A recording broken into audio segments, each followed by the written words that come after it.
Halo teman nyantai. Seduh kopinya lalu ambil posisi yang nyantai. Dan selamat menyaksikan.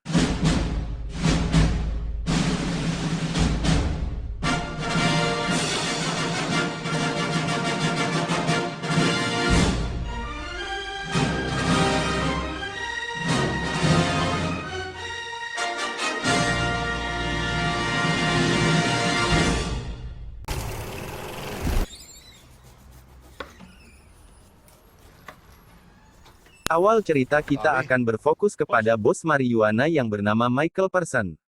Di mana bisnis itu dia mulai semenjak dirinya masih duduk di bangku kuliah. Berangkat dari keluarga yang kurang mampu, Michael mendapatkan beasiswa tetapi ia hanya masuk 1 semester saja, dikarenakan dirinya memiliki ambisi yang sangat besar untuk menjadi seseorang yang berkuasa. Akhirnya Michael memutuskan untuk tidak melanjutkan kuliahnya lalu memilih menjual marijuana di kampusnya. Dan untuk bisa berkuasa seperti sekarang Michael telah melalui cukup banyak proses yang begitu berat, yang pastinya tidak akan segan-segan menghilangkan nyawa seseorang. Well, that was the early days, and he cracked on with his new world pioneer spirit. Setelah bertahun-tahun menjadi raja marijuana dan menjadikan dirinya sangat kaya raya, akan tetapi dirinya sudah lelah dari dunia tersebut, dan ingin segera pensiun, di mana Michael berencana untuk menjual bisnisnya kepada para konglomerat dan bandar besar narkoba yang bernama Matthew. Untuk menunjukkan betapa besarnya bisnis ini, Michael mengajak Matthew melihat tempat bisnis tersebut. Setelah sampai dan melihat tampak luarnya, Matthew sempat berpikir, apakah Michael hanya omong kosong saja? Namun setelah memasuki ruangan tersebut betapa terkejutnya Matthew, melihat tempat rahasia di bawah tanah yang begitu besar dipenuhi marijuana dan teknologi canggih beserta para karyawan yang mengurusnya. Matthew pun bertanya, bila bisnis ini begitu menguntungkan kenapa harus dijual? Michael menjawab, bahwa dirinya sadar kalau suatu hari nanti bisnisnya pasti akan terendus oleh pihak berwajib, dan pastinya akan rumit sekali menyuap sana-sini dengan track record di masa lalu yang dipenuhi catatan kriminal, pasti sangat sulit sekali untuk mempertahankan bisnis ini. Sehingga dirinya berkesimpulan kenapa tidak pensiun saja dengan menikmati uang yang banyak. Kita akan dibawa ke perusahaan media di mana di sana ada bos berita yang bernama Dave.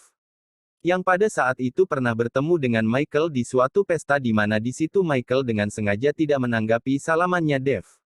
Karena perusahaan Dave pernah memberitakan hal-hal yang menjelekkan Michael. Dan akibat kejadian itu kini Dave berambisi untuk mencari-cari kesalahan Michael, dengan cara menyewa seorang detektif, untuk memata-matai seluruh aktivitas Michael dan anak buahnya. Berpindah ke adegan lainnya, kita akan melihat pria Tiongkok bernama Dry. Dia adalah bos dari kelompok kriminal yang cukup berpengaruh di Asia, yang bisnisnya berfokus kepada segala jenis penyelundupan barang, bahkan manusia. Mendengar kabar bahwa Michael ingin menjual bisnisnya, membuat Dry tertarik dan berniat untuk membelinya.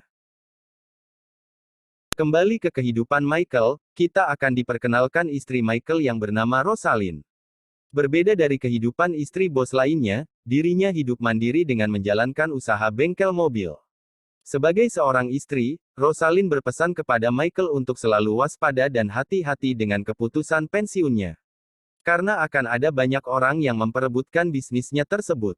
Setelah Michael pergi, tidak lama kemudian muncul Dry, yang ternyata dirinya sudah lama mengenal Rosalind, dari bisnis onderdilnya yang Rosalind sendiri tidak menyadari bahwa selama ini barang-barang yang dipesannya berasal dari selundupan. Khusus untuk pesanan kali ini, Dry tidak butuh uang sebagai bayaran melainkan diganti bayarannya dalam bentuk lain, yaitu pertemukan dirinya dengan suami Rosalind yakni Michael. Ketika Dry bertemu Michael, Dry langsung to the point pada tujuannya untuk membeli bisnis Michael, di mana bagi Michael cara itu tidak berkelas untuk berbisnis, sehingga Michael merasa risih dengan Dry. Dan mari kita perkenalkan tangan kanannya Michael, yakni bernama Raymond, melihat bosnya sangat risih dengan Dry, sehingga Raymond pun angkat bicara menyuruh Dry untuk segera pergi. Sementara itu kita akan melihat gerombolan bertopeng masuk ke ladang Michael, entah bagaimana dan dari mana mereka tahu lokasinya, sehingga mereka bisa sampai di ladang Michael.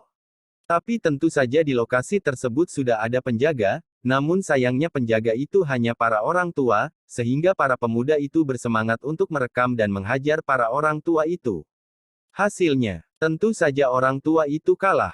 Dengan wajah babak belur, penjaga itu melaporkan bahwa anak muda itu sudah terlatih, dan pastinya ada seseorang yang sangat terlatih di balik ini semua.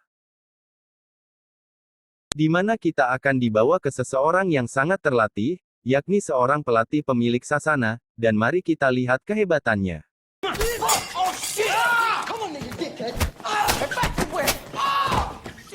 Tak lama setelah itu, dirinya mendapat telepon dari anak didiknya yang bermaksud untuk memberikan kejutan kepada sang pelatih. Setelah sampainya di sasana, betapa terkejutnya sang pelatih melihat begitu banyak ganja dan aksi dari anak didiknya yang mereka upload ke media sosial, akan tetapi hal itu membuat sang pelatih marah besar. Your kids alone supervised. Take it down. No! Fakta dengan kejadian ini jelas membuat Michael sangat gusar, karena bila ladangnya sudah bocor ke media, tentunya akan jadi masalah besar karena harga jual bisnisnya sudah pasti akan anjlok. Lalu fakta menariknya adalah, Michael mempunyai backingan yang sangat tajir dan cukup berkuasa di Inggris, yakni seorang bangsawan bernama Henry, yang selama ini mendapatkan keuntungan besar dari bisnis yang dijalankan Michael. Dan dengan adanya peristiwa kemarin, Michael harus menutup ladang dan memindahkannya ke wilayah lain, yang tentunya membutuhkan biaya yang sangat besar dan bantuan dari seseorang yang berkuasa seperti Henry. Sebagai balas budi, Michael pun menemui kerabat Henry yang sedang mempunyai masalah, yakni tentang putrinya yang kabur dari rumah dan sudah diketahui bahwa putrinya kecanduan heroin, dia bernama Laura. Saat itulah Michael mengutus Raymond di mana Laura terlihat ada di sebuah tempat. Ketika Raymond meminta baik-baik agar Laura pulang, akan tetapi temannya menolak lalu Raymond pun marah dan menyuruh anak buahnya memberi pelajaran kepada anak-anak pecandu tersebut. Di saat bersamaan tepat di parkiran ada 3 anak muda begajulan yang tertarik dengan mobil Raymond, dan kebetulan di situ ada sang supir, dan karena tidak ingin ada gangguan si supir pun memberikan uang agar mereka segera pergi dari sana. Tapi tiba-tiba, di saat anak buah Raymond memberikan pelajaran kepada anak pecandu ternyata tanpa disengaja dirinya mendorong anak itu hingga terjatuh. Lalu anak begajulan yang berada di parkiran mengabadikan momen itu dengan ponselnya, yang tentu saja itu akan berpotensi jadi barang bukti perbuatan Raymond dan anak buahnya. Sehingga dengan sigap Raymond dan yang lainnya mengejar anak begajulan tersebut untuk mendapatkan HP yang merekam kejadian itu. Raymond mengejar satu anak yang ternyata anak itu berlari ke tempat berkumpulnya para gangster dan anak itu adalah bagian dari gangster tersebut. Dan seperti kebanyakan gangster yang merasa seperti Bang Jago kalau ramean, akan tetapi Raymond tidak ingin menambah masalah lalu menawarkan uang untuk membeli HP tersebut. Dengan percaya dirinya gangster tersebut malah mengancam Raymond dengan senjata tajam, di saat kesopanan sudah tidak dihargai, disitulah Raymond bergejolak jiwa mafianya.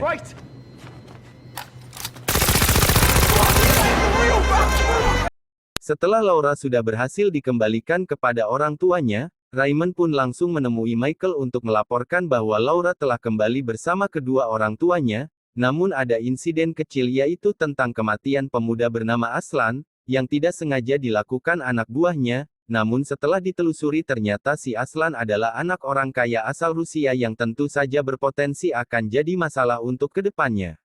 Kembali ke masalah sang pelatih yang benar-benar terkejut setelah mengetahui bahwa ganja yang dicuri anak didiknya adalah milik Michael, di mana hal itu membuat sang pelatih merasa resah dan memutuskan untuk bertanggung jawab atas perbuatan anak didiknya. Dengan gentle sang pelatih menemui Raymond untuk meminta maaf dan bertanggung jawab atas kebodohan anak didiknya, dan ia bersedia membayar kerugian dengan waktu dan loyalitas demi memenuhi tanggung jawab sebagai sang pelatih dari anak-anak tersebut. Dan untuk itu Raymond pun bertanya, siapa yang telah memberi pekerjaan atau memberitahu lokasi ladang ganja itu, karena lokasi itu bukanlah pengetahuan umum yang sembarang orang bisa mengetahui lokasi tersebut. Di mana sang pelatih sudah menangkap orangnya, yang ternyata orang itu adalah orang Tiongkok yang diduga anak buah dari Dry Eye. Raymond pun segera melaporkan kepada Michael di mana Michael berasumsi bahwa Dry Eye mungkin telah disuruh mafia senior yang bernama George, yang merupakan seorang Tiongkok dan mempunyai bisnis heroin di salah satu wilayah di Inggris. Tanpa menunggu lama Michael pun langsung menemui George untuk bertanya apakah benar bahwa dirinya lah yang memberi perintah ke Dry Eye untuk mengacaukan ladang bisnisnya. Tak lama kemudian, ternyata Michael sudah memberi racun pada minuman George, dan memberikan peringatan bahwa jangan macam-macam dengan ladang bisnisnya. Akan tetapi Michael melihat George tidak berbohong, akhirnya George diberikan penawar racun. Setelah pulih George langsung menemui Dry Eye untuk memastikan apakah benar ia yang telah mengacaukan bisnis Michael, dan jika benar, itu adalah sebuah tindakan yang sangat bodoh. Lalu George perintahkan anak buahnya untuk membunuh Dry Eye. Akan tetapi anak buahnya malah berbalik membunuh George. Ketika Michael sedang ingin bersantai di kafe sambil menelpon istrinya, tiba-tiba ada seorang pria Rusia, kemungkinan anak buah Dry Eye, yang berusaha membunuhnya. Namun dengan sigap Raymond yang terlebih dahulu menembak pria Rusia tersebut. Di saat bersamaan Rosalind didatangi oleh Dry Eye dengan percaya diri mengatakan bahwa dirinya akan menguasai bisnis milik suaminya sekaligus bengkel mobil milik Rosalind. Secara Rosalind adalah istri dari seorang mafia, tentu saja Rosalind sudah dibekali dengan senjata, akan tetapi Dry Eye mengira itu hanya senjata mainan untuk menakut-nakutinya. Dry Eye pun menyuruh anak buahnya untuk membawa Rosalind, akhirnya Rosalind menembakkan pistolnya. Setelah pelurunya habis untuk membunuh anak buah Dry Eye langsung menangkap Rosalind dan mencoba untuk memperkosanya, akan tetapi tiba-tiba Michael muncul dan menembak Dry Eye hingga tewas di tempat. Setelah semua ketegangan ini selesai, faktanya masih ada detektif ini yang ternyata diam-diam sudah memata-matai seluruh aktivitas Michael beserta anak buahnya. Dimulai dari kebersamaan Michael bersama Matthew, kematian Aslan anak Rusia, sampai dengan sebuah rahasia tentang siapakah di balik Dry Eye selama ini.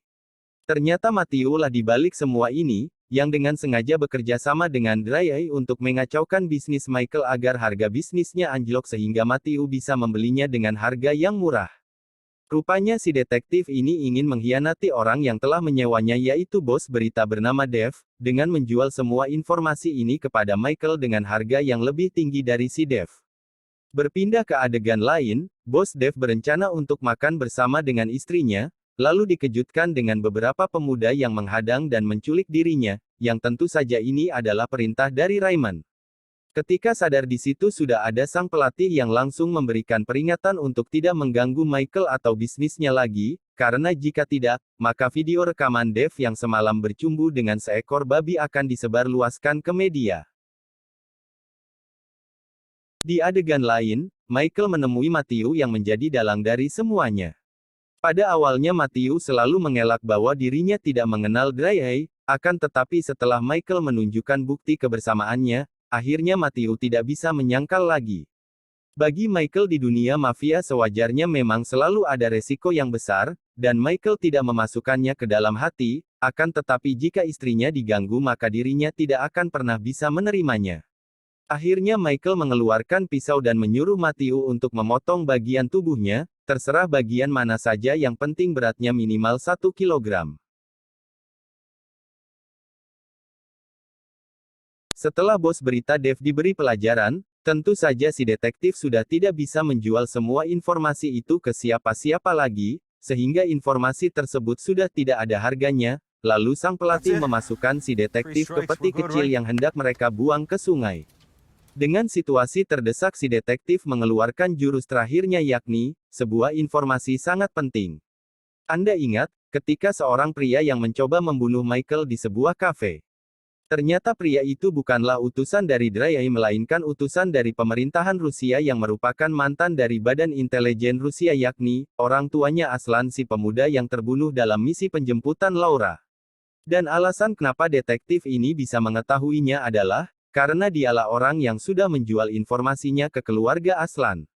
Di mana saat ini di kediaman Raymond sudah didatangi 2 pembunuh bayaran yang akan membunuhnya, dan si Michael pun diculik oleh pembunuh bayaran yang lain.